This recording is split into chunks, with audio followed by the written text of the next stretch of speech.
Hello YouTube, this is Bulba7772, and today I'm here to bring you a book review of Halo Cryptum, which is book 1 in the Forerunner saga. So yeah, without further ado, let's get started. So this has to be one of my favorite Halo books of all time, and as of the ones I've read right now are all three in the Forerunner saga. I have read Follow Reach, The Flood, First Strike, Ghost of Onyx, and Glasslands. But I'm going to have to reread all of those since they were so long ago.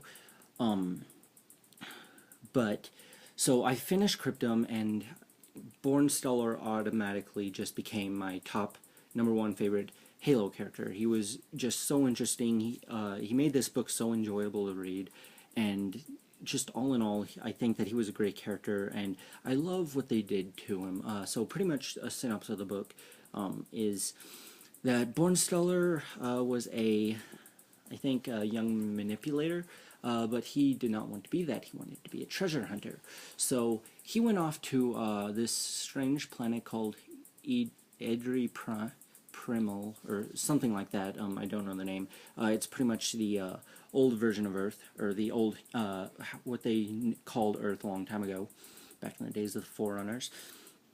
And he met these two humans, Chalkus and Riser, and they're like, hey, let's go on an adventure. So they went down, and they found this thing called a Cryptum, and the Cryptum is that big ball thing that you see in Halo 4. So pretty much out of that spurred the Didact. And then the Didact is like, hey, I am just going to make a backup of myself, so Born Stellar, I'm going to need your help here. And Born Stellar's like, alright, cool.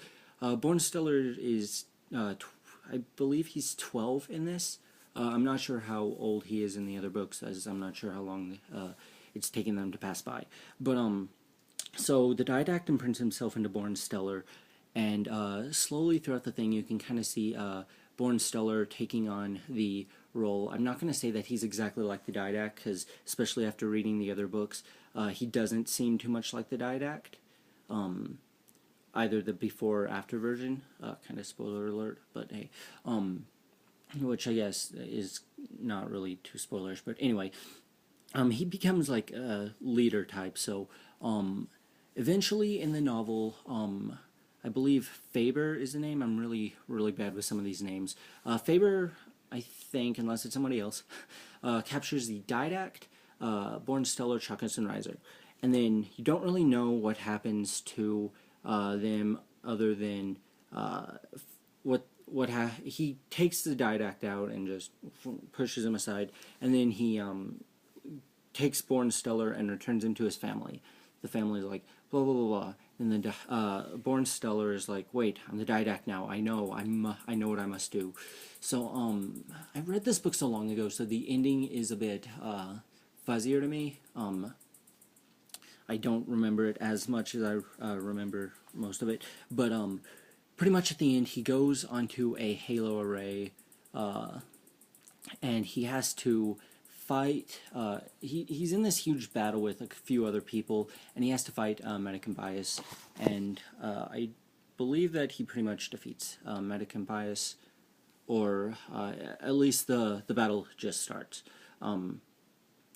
So yeah, all in all, this is a good book. The ending, I'm kind of fuzzy on, but this isn't me here, like, here's a description of the book or anything. This is my thoughts on it.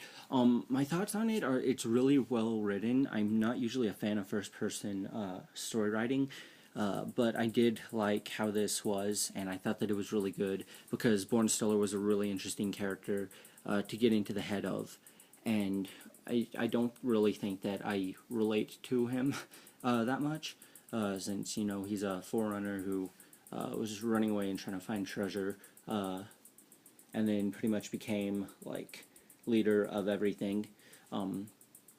But Born Stellar was a really neat character. If you got into his head, you can kind of see the conflicting, like, Born Stellar thoughts, and then when the Didact came up, the conflicting thoughts that he had there, and the maturity that went into Born Stellar. That I think that Born Stellar more learned to be like the Didact instead of being completely taken over just all in all, a really nice, really neat character, a really nice character.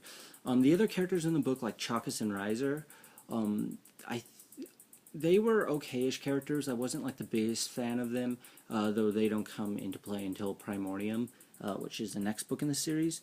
But uh, they were okay-ish characters, and then the Erdidact, he was a really interesting character as well. I really liked the Erdidact. I thought that he was a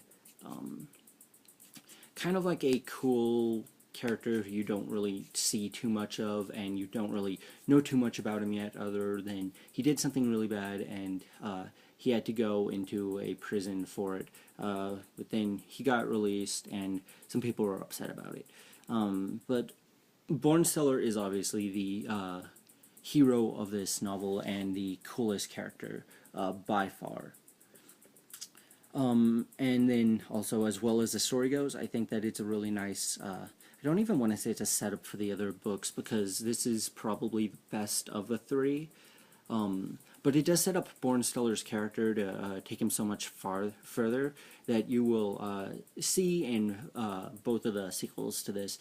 And also, it has made me want to see Bornsteller Makes Eternal Lasting, which is his full name, come into play in possibly a later Halo game, or some more novels, maybe a comic series, whatnot, because he is a really, really neat character, and pretty much my favorite Halo character.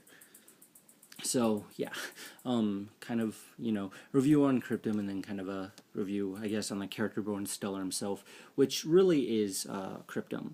Another thing I want to say about this book, and I'm not sure if it comes into play now or later, is that they're trying to make all three of these Forerunner books kind of like current day people know about this and know the story. So this book was based off of a Bornsteller relation, I believe is what it was called, that was found on Onyx. So pretty much what is in this book is like classified UNSC or possibly ONI file, something like that. And then the other books, like Primordium, is a character telling a story, which I'll get into that in the review of Primordium. And then Silentium is like, I'm not even sure what Silentium is. It's like data files or something. But I think that how they set up Cryptum was the best of how they set up the three books in the saga. So yeah, that's pretty much my review on it. Really great book. Greg Bear, great author. Some of the stuff really went over my head, so you're gonna have to be like really into this to understand it. I'll give it a 5 out of 5. Aside from the not understanding it too well parts, I did understand it for the most part, and better understood it than any of the other two books. Probably because it was the most interesting so far, which not to say that the other two are bad, at least not both of them, but if you've read it, you know that it was really just an amazing book overall, and that the Bornsteller character was just an amazing character, and pretty much Halo Cryptum is the Bornsteller character.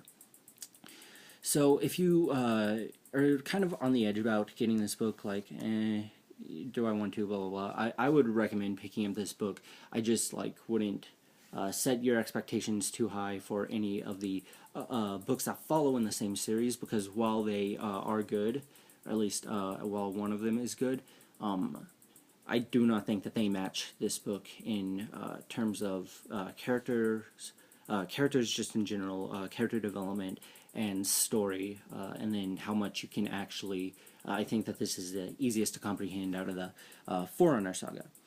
But if you're a Halo fan, this is a great book, and if you've read it, tell me what you thought in the comments below, because I really, really did enjoy this book, and I loved it. It is definitely my favorite Halo book.